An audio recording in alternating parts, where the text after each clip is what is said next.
Clock's ticking, another day goes by. Time won't slow down no matter how hard we try. Yet each day's a gift, I guess that's why they call it the present. Each one focusing on different things and different content. National days, every day of the year. Even months in our calendar have particular steer. So for the month of September, let's take a look. The focus this time is read a new book. Perhaps you don't like books, or you have ones that you love. I wonder for your year group what books you speak of.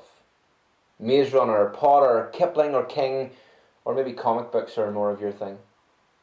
I want to tell you about a book, it's one of my faves. Though to talk about it in school, you might think me quite brave.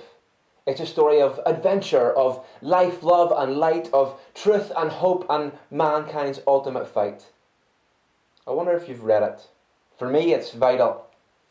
The book I encourage you to read, it's called the Bible.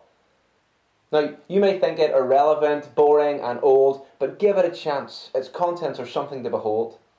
Its focus isn't primarily on rules like don't do this or that. It points to a person that we're to look at. His name is Jesus. And under every story you can see his name. As you read it, you'll see it's him it wants to proclaim. But how can you trust it? That's what I hear you ask. I mean, if it has no authority, why put myself to this task? You see, this book is unlike the other ones that you read. Let me show you how this is a different kind of breed. It doesn't just have one human author.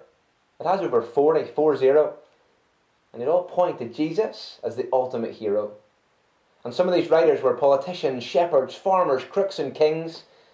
And I think that's why there's such a richness that it brings. Written from 13 different countries and 3 different continents. Yet one theme and story throughout carries such dominance. And these people, they lived at different times. They didn't even live in the same generation. Yet God worked through each of them, keeping his one voice as the narration. Written in 3 different languages. Hebrew, Aramaic and Greek. Yet with all of this, it's God we hear speak.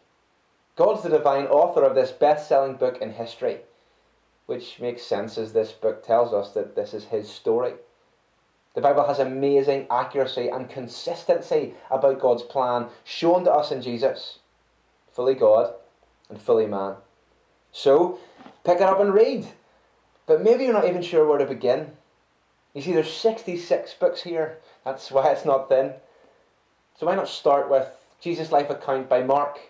It's short, fast-paced, dramatic. It's a pretty good place to start. Or start at the beginning. Genesis is the name of that book. You'll find creation, the world's problem, and a promise that's worth a look. You might think, nah, this isn't for me. But don't diss it till you've looked.